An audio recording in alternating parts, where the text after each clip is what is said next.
Autoline Daily is brought to you by Bosch. The number of clean diesel models in North America will double by 2014. Bosch Clean Diesel. Good, clean, fun. Bridgestone. Your journey, our passion. Dow Automotive Systems. Improving durability and increasing design flexibility with Betamate structural adhesives at dowbetamate.com. And by the 2013 Hyundai Sonata. Learn more at HyundaiSonata.com. Hello and welcome to another edition of Autoline Daily. It is Friday and we have plenty of news and a very hot button poll question to get to later on. So let's get on the road. In a stunning development that will have immediate implications for the United Auto Workers Union, the state of Michigan just enacted right-to-work legislation. Currently, Michigan is a closed shop state. That is, if a company is unionized, any hourly worker joining that company must join that union. Under right-to-work legislation, no worker can be forced to join a union or pay union dues. Michigan is the home to the UAW, and this legislation could be devastating for it. In other states that adopted right-to-work legislation, the impact was immediate and severe. The Wall Street Journal reports that in Wisconsin, almost half of members in the state employees union stopped paying their union dues. 1/3 of teachers stopped paying theirs. In Indiana, 90% of state union workers stopped paying their dues.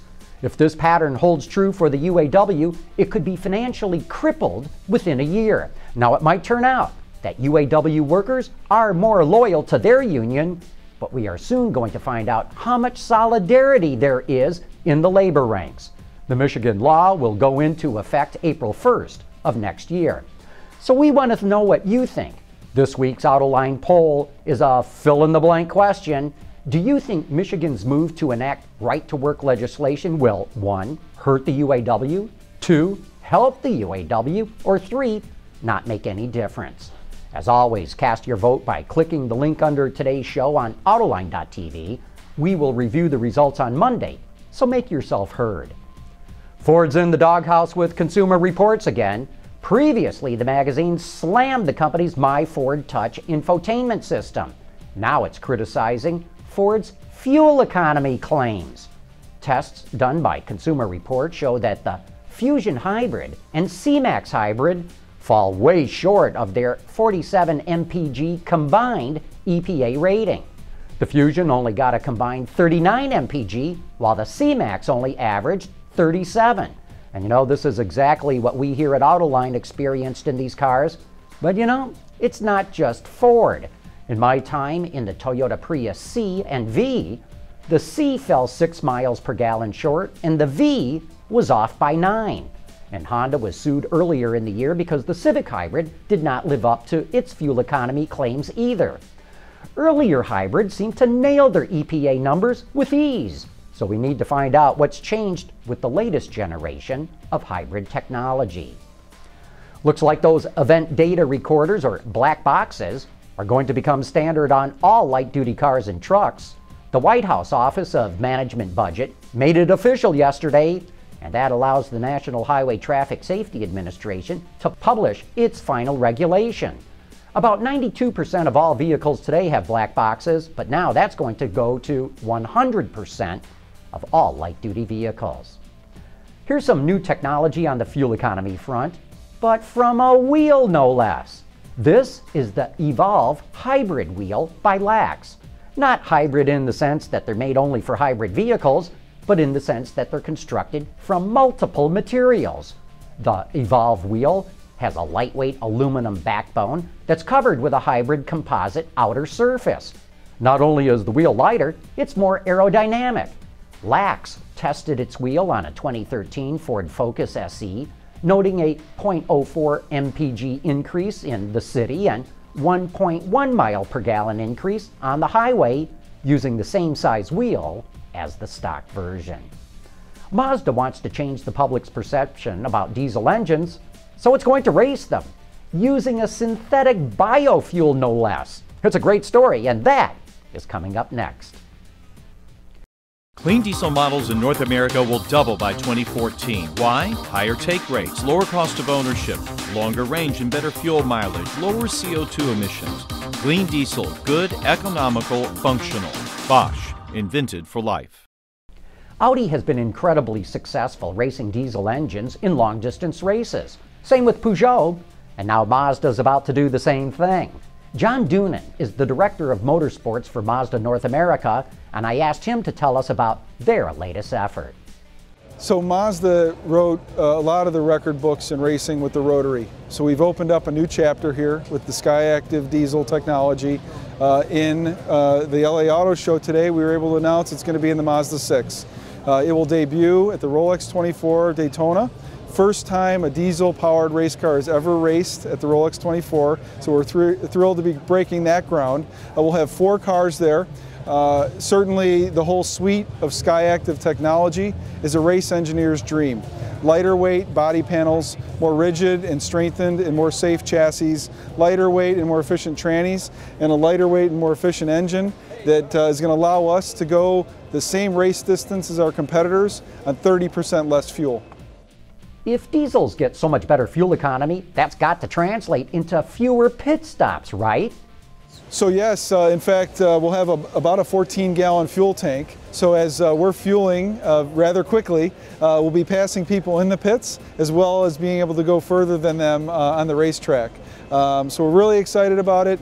The engine has performed extremely well in the dyno. We've got over 60 hours on one particular engine, and that's running laps at Daytona. Every shift, every corner, every acceleration, every deceleration. So we've proved it on the dyno, and now we're going to go and prove it in the most grueling 24-hour race in North America. Okay, that's all very fine and good, but I asked John Doonan to give me some specific numbers about the engine's output. Counterintuitive on the compression, both on the diesel and the gas engine, 14-to-1 on gas, 14-to-1 on diesel. In general, the target for the Grand Am class is about 400 horsepower and somewhere to the tune of 450 foot-pounds of torque. So the guys are going to have to make sure the old seat belts and the Hans device are strapped down tight because it's definitely going to be strong, especially on restarts. You can see that thing climbing up the banking at Daytona, approaching the prototypes because of the torque. But the guys are excited about it. It's certainly going to make a whooshing sound versus the pierce of the rotary. But we're very fortunate to be able to be aligned with not only the SkyActiv technology launch, but a new vehicle launch in the Mazda 6. Race engines tend to be built by hand using prototype parts, but that's not the track that Mazda's taking. We go racing to tell the story of how our engines and our vehicles are built with reliability, quality parts, and durability. The first 5 engines off the assembly line in Javan, the first 5 production engines, were shipped to SpeedSource to begin development in Coral Springs, Florida. So in the end, the castings and the quality of the parts allow us to use over 200 part numbers on the race engine that are from the production engine. And if you did it by weight, it's over 63% by weight of the production engine is used in the race engine. So when we're done with that Rolex 24 and we've shown that the thing will go the distance at that power level and at that torque level, it gives the confidence to the consumer that's considering a Mazda 6 that when they turn the key in the driveway, it's going to have that same level of quality and reliability. Mazda loves to go racing to build its brand, but I asked John Doonan if this was more about changing the public's perception about diesel engines. Yeah, the very unique thing about this is when you push the starter button on the dyno, there's no smoke at startup, there's no after treatment, we won't be using a particulate filter, and the fuel that we're going to be using is absolutely synthetic, renewable diesel fuel. It's as clear as a bottle of water, has no odor, and even on refueling it doesn't foam. So it's a fuel produced out of Dynamic Fuels, which is a joint venture between Tyson Food Company and Centrolium out of Tulsa, Oklahoma. We're going to know soon enough how Mazda's diesels perform on the racetrack. The 24 Hours of Daytona runs at the end of next month. And that concludes another week of Autoline Daily. But don't forget, the Automotive Insight doesn't end here. You can follow us 7 days a week through Twitter and Facebook, where we post photos and provide instant impressions of the cars that we're test driving. Follow us at twitter.com/Autoline or like our Facebook page at facebook.com/Autoline Network. Well, that's it for today's show. See you back here on Monday.